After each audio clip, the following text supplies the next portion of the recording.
Hey friendlies, it's Carolyn and welcome back to my RV life. It's Thursday, January 4th, 2018, and that just means one thing. The biggest event for RVers and van dwellers is just around the corner.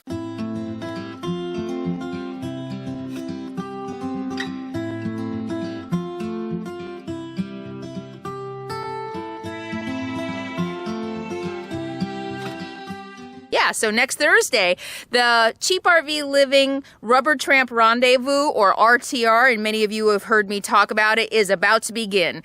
And I want to give a couple of tips that I haven't seen covered a lot. There is a ton of practical advice on Bob Wells' Cheap RV Living website and YouTube channel, and I'll put links there. Deborah Dickinson also does a really good job of talking about resources in Quartzsite, how to prepare for boondocking and camping, and where to camp in the area in Quartzsite. Quartzsite is a very busy area this time of year. There's a big tent event, kind of like a flea market. People can go there and get jobs, but I highly recommend that you check out Bob's cheaprvliving.com YouTube channel for all kinds of information about the RTR and all the logistics, everything that's going on, and also Deborah Dickinson, because she does a great job of covering just everything in the area. But I want to cover a couple things today that I have not seen covered a lot. Number one is a very practical tip on just what you need to do if you're going to be in the Ehrenberg Quartzsite area, living in a van or an RV or a car or a tent, just kind of a very practical survival thing. And the second thing is going to be more of a self-care guide for especially introverts who are going to be heading to the RTR or who are going to large gatherings, large events, or who are going to be around large groups of people in any situation. I kind of had a little bit of a realization on my own process, and I wanted to share that with you. So stay tuned for a very practical advice and then for some emotional self-care advice on how to deal with the large groups. So you ready to get started? Number one is water.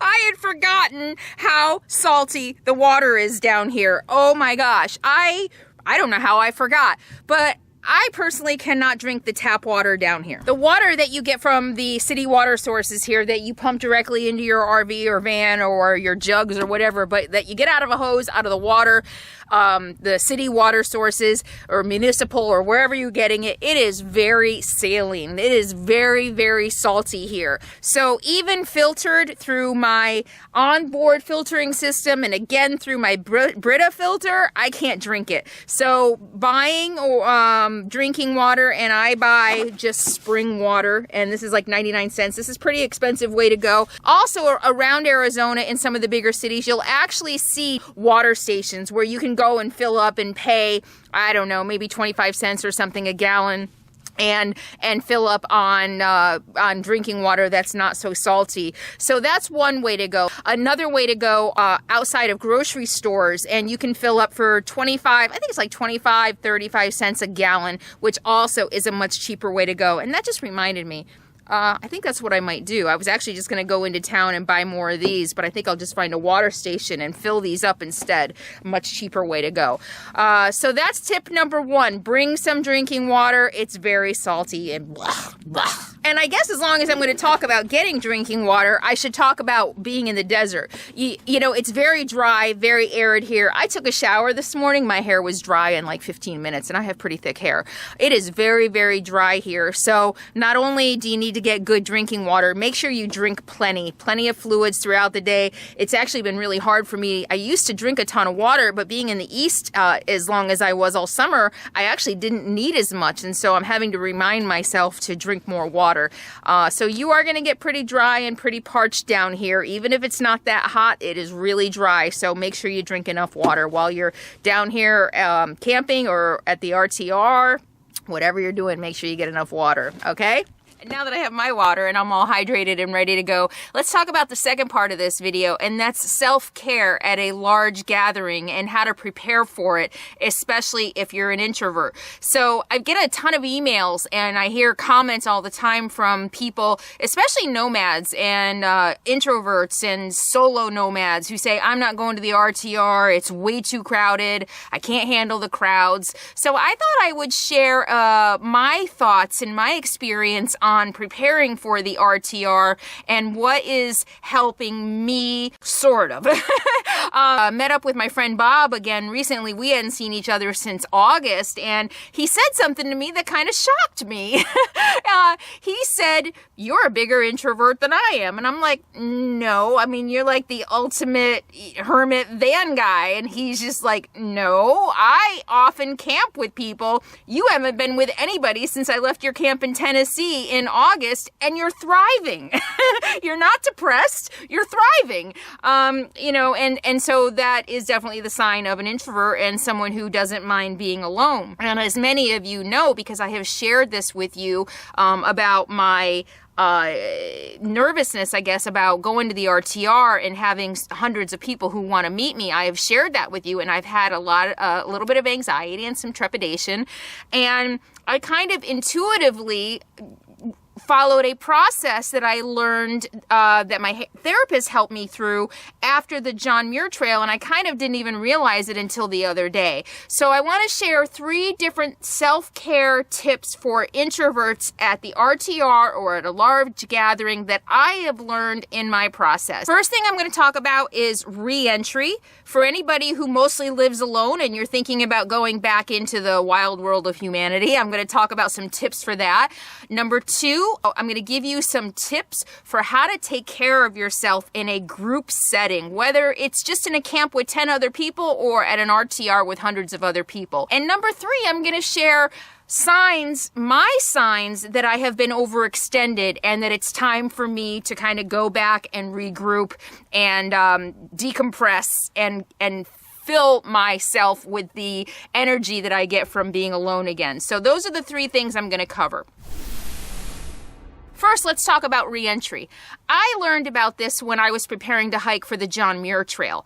I had read that people who do long through hikes, whether it's the Pacific Crest Trail or the AT, the Appalachian Trail, they're on the trail for 4 to 6 months, especially deal with it. And it's almost like a culture shock. You're out in the wilderness, some people alone, or, very minimal contact with others, and then you fling yourself back into your regular life. And for many, it can be that transition can bring up anxiety and depression and all kinds of negative reaction to it. And I was concerned, or actually I think my therapist brought it up for me. He said, well, how are we going to work you through that transition of being alone on the trail in the wilderness without all the stimulus of the real world, of modern society? How are we going to ease you back into that? And so we worked out a plan to ease me back into society so that I didn't go from being on the trail for 30 days one day and back into the Bay Area the next day. I eased into it. And I didn't even realize that I had kind of done the same thing here in my life to ease into going to the RTR. So I'm going to share what that might look like for you. 4 weeks ago, I was completely alone, traveling cross country. I actually had met up with a couple friends in Indiana, traveled with them for maybe about a week, and then went my own way again. So I met up with them. So that was about a week of being with a couple other people, very low key, and being very clear about my boundaries, that just because I'm in a group or just because I'm traveling with other people doesn't mean I want constant company. I still need a lot of alone time. So that's step number 1 for reentry. Start small. Start with a couple people, a small group of people who understand and be very clear about your boundaries. and then kind of work up maybe into bigger groups. So I went from 2 people to 3 people, and then to recently I've had 4, 5, 6 people in my camp, and so I'm slowly kind of easing into it. And then I went to Ehrenberg, where I was actually surrounded by 50, 60 other nomads. You know, they were off at a distance and I could see them, so that was another way for me to kind of get reacclimated back into society, into my society, my nomad society. Because you can experience like a culture shock. I have said before in videos that when I spend a lot of time alone in the wilderness, I get sensory overload going back into society. The sounds, the sights, the flash, the TV, noise at the gas pump can be very overstimulating for many of us. So if you're an introvert, don't go from being alone in the wilderness 12 months a year to flinging yourself right into the RTR. Try to at least go to Ehrenberg for a couple of days or a week, probably mingle with people, walk around, and kind of just get used to having people around again. And I think that'll really help. It'll help me be a little less overwhelmed, I think, at the RTR. Okay, so number 1, have a reentry plan. If you mostly travel alone, if you live alone, if you work out of your house and you don't normally have a lot of people around, and again, whether you're going to the RTR or you're going to any big event or even a concert or a family gathering, work up to it and create a reentry plan. Do something for yourself so that you can prepare and don't go from one extreme to another. That's one thing my therapist has really been helping me recognize, that when I go to extremes, extreme here and then extreme here without kind of easing in or finding a middle pathway, that's when anxiety and things like that start to creep in. So number 1, for introverts, formulate some kind of a reentry plan, okay? Number 2, even during that reentry plan, even during camping with 1 friend or 2 friends or 10 friends or in an environment like Ehrenberg, take time for you. I tend to get caught up in the energy and forget to take care of myself. And this is still something that I work on. And when I don't take care of myself, when I get caught up in a group energy and overextend myself, I start losing myself. I start losing my boundaries. I start not being able to say no. And I really kind of have to check in with myself from more often than I do and say, okay, you know what? I need to shut my door. I need a day to myself. I need an hour to myself. No, I think I need to walk alone today instead of with the group. No, I think I need to skip the campfire tonight. I get very, like I said, caught up in the energy, and I kind of forget to check in with myself and say to myself, okay, are you overwhelming yourself? And then slowly I do, or eventually I might wake up one day and say, oops, okay, I let something slip and something happened. So if I don't take that time for myself, then it's going to pop up in some way. And I'm going to get to that in a minute, how to recognize the signs.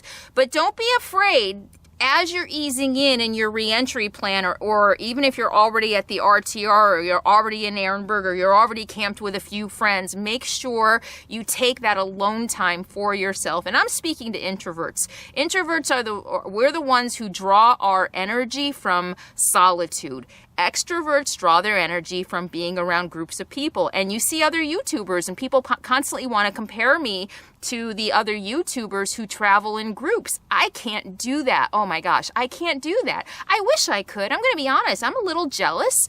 You know, sometimes I watch a video here and there and I'm like, boy, I kind of wish I could hang out with the cool kids, you know, but that's just not who I am. I might be able to handle it in small doses, but frankly, like my friend Bob said, I thrive being alone. And I've said before, I'm more creative. My work is better. I think more clearly.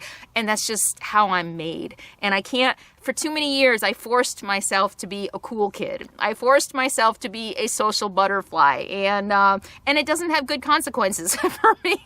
So I just have to accept the fact that I'm not a cool kid. I'm the loner. And that's okay. That's what makes me happiest and healthiest. And so be prepared in a group to close the door, put a sign on your door that says do not disturb if you need to, lay down, take a nap, go for a walk by yourself, and don't be afraid to stand up for yourself and just say, you know what, okay, no, I need to take this time to myself. Most people will understand, and the people who don't understand are dealing with their own issues, their own baggage, their own wounds. Some people are needier than others, and just recognize that you need to take care of you. You do not need to take care of other people's wounding. And if you need time alone, take it. And sometimes that can mean driving away. I had to drive away for a couple of days just because I was losing myself. I was losing my boundaries, and I was forgetting to take care of me. And that's just me. That's completely on me. And I'm a work in progress, and I'm learning as I go, but I'm so proud that I was able to recognize that. And the trigger for me, and that brings me to number 3. I'm going to share with you how I recognized that I needed to move away and camp alone for a couple of days. And that brings me to number 3 of how, as an introvert, you can take care of yourself in a large group setting or a small group setting, and how, as an introvert, you can go to the RTR. Recognizing the signs that you're overextended. For me, the huge light bulb aha moment was I let a boundary slip. Someone very innocently asked me for something, and I wanted to say no. And at first I did say no, but I was very uncomfortable saying no. And then I went back and said yes. And then I was angry. I was angry. I was resentful. And I realized I was angry at myself because I had let my boundary slip. And that was the first sign. And as my therapist would say, I start losing myself. Remember, I've talked about how I lose myself in relationships. Well, this is me getting better, recognizing that I lost myself and recognizing that something was askew. I needed to regroup. I needed time alone to just get healthy, happy again, and to be able to just get one with myself so that I could hold myself and hold my boundaries. So for me, that was sign number 1 that I was overextended in a group. I lost my boundary. Instead of sticking to my guns and sticking to my no, I caved and gave into the other person because I was afraid the other person would be upset. I was afraid the other person would be uncomfortable. I lost myself. And if I had stayed, I would have continued to lose myself. I was seeing it. I wasn't saying no as often as I should have. And that was because I was just getting caught up in a group energy.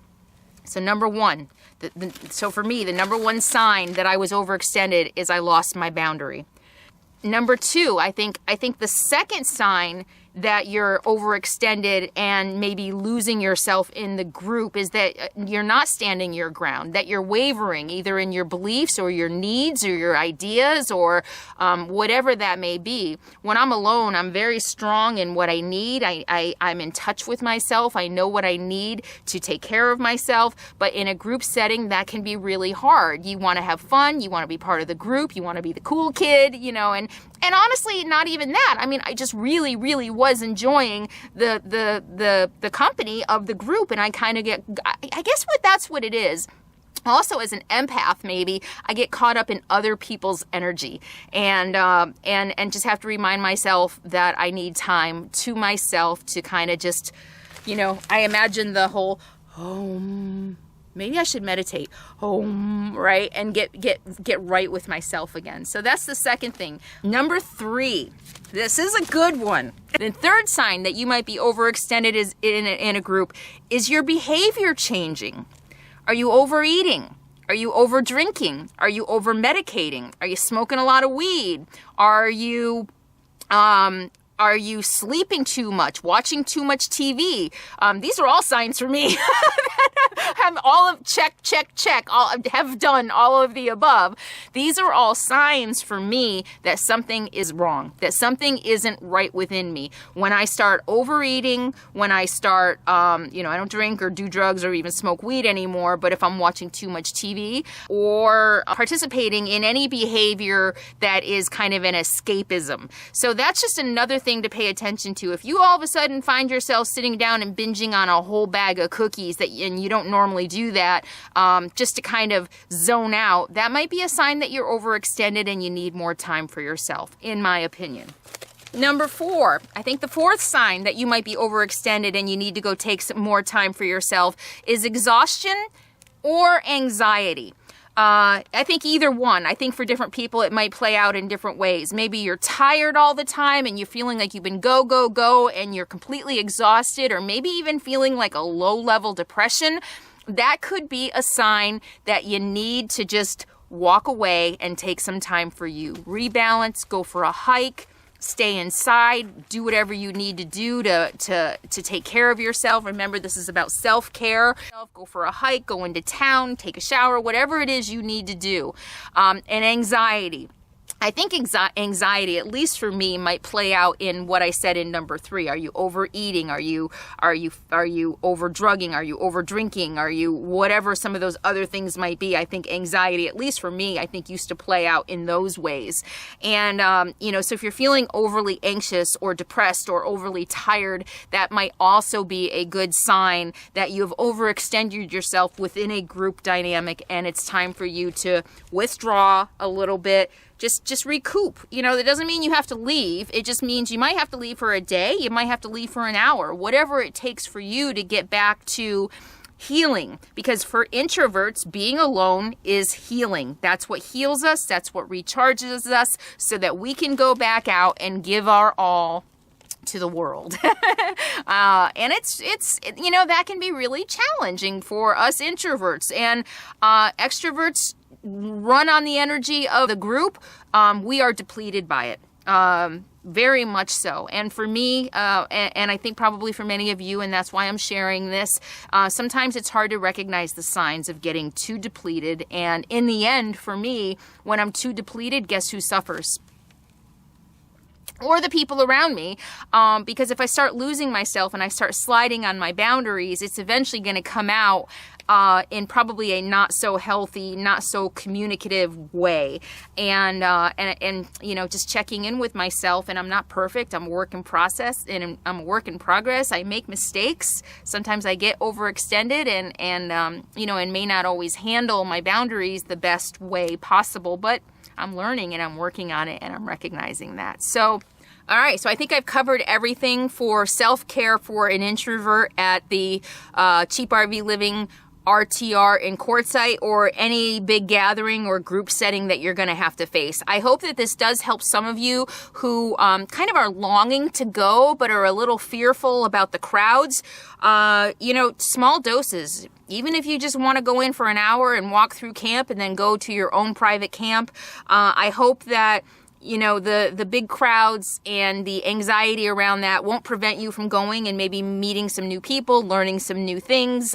In my experience, it's a really great event. And for more information, again, for practical advice, visit Cheap RV Living on YouTube. He also has a really good video about camp etiquette, and I think that's worth watching for everybody. Just a couple things I wanna touch on really quick, and I've touched on a couple other videos. Camp etiquette. So Bob does a really good video on that, but I kind of wanna talk about something. A lot of people don't understand my ask to not walk into my camp. And I suspect that the people who don't understand live in houses. So I want to try to explain that one more time. I live in 120 square feet surrounded by windows. So if someone comes up and knocks on my door, or people have suggested just put a do not disturb sign on your door, that means people have to walk up really close to my rig. I don't have a bedroom that I can close the door. I don't have a bathroom that I can close. I mean, I can close the door, but I'm surrounded by windows in a tiny space. If I want to change my clothes, that would mean closing every single one of my blinds every time I want to change my clothes. And just if I don't want to be, imagine I don't want to be bothered. I'm sitting right here working. Somebody comes right here to read the do not disturb sign and they see me sitting right there. do you think that might create a little anxiety for me? A little bit feeling like you're looking right at me and I'm not going to answer the door? I mean, you know, that's going to create a little anxiety for me. And the bottom line is I have to work. I'm going to be working through my boondocking weekend. I'm going to be working through the RTR. And on top of that, I need privacy. So, you know, try to just consider living, this isn't vacation, living in an RV and what the logistics of that are like. So unless I want to live with my curtains closed for 2 weeks while I'm at the RTR, which I don't, I'm just asking very simply, don't come into my camp. There will be plenty of opportunities when I'm out and about socializing to meet me, and I'm also hosting an event. I don't understand why that's not enough for some. But watch Bob's video on camp etiquette. He's got a lot of really good stuff in that video about how to approach an RV. And the people who did approach my camp in Ehrenberg knew how to approach. You know, you approach from a distance, you very gingerly, very slowly. I have windows. So if I see you, you know, if I'm sitting there and if I see you and if I want to visit, I'll come out and say hi and ask anybody who's visited my camp. That's exactly what I did. Or if I'm already outside visiting with people. You know, a couple people, Teresa and Tina and Lynn, they came by because they saw me outside with Capone. And like I said, Ehrenberg is a different story. It's much more relaxed. I was open to visitors. The RTR, which is going to be a congregation of what feels like thousands of people who want to meet me, it is a little intimidating and scary. But I'm beating a dead horse. Those of you who understand common decency and common respect get it, and those who don't never will. And I don't know why I'm even wasting my breath trying to explain it one more time. It's kind of like trying to explain the whole Patreon thing. Some people are just never going to get it. But I hope that you will watch Bob's video. I hope that this video helped you. Remember, bring drinking water, drink plenty of water, and take care of yourself. Check in with yourself and don't overextend. Just because, I don't know, I think I have a little bit of a binging, well, my joke about why I don't drink anymore. I say I didn't get the moderation gene. That's my go-to line, especially when I was networking and everybody wanted to put wine in my face and it was a professional environment and I didn't necessarily want to say I was a recovering alcoholic. My go-to line was that I didn't get the moderation gene.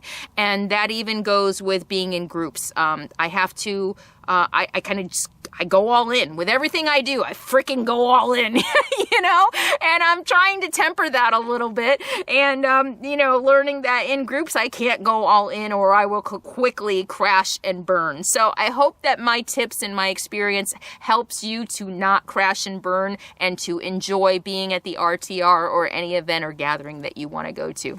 All right, so I will see you all very soon, or I will see many of you very soon, and the rest of you, I will see you in the next video. Stay tuned. I'm going to be doing some live feeds, some live vlogs from the RTR. I even have one scheduled, I think, on the 14th, so I hope to see you there. And in the meantime, remember, be happy, be free, and be kind. I'll see you soon.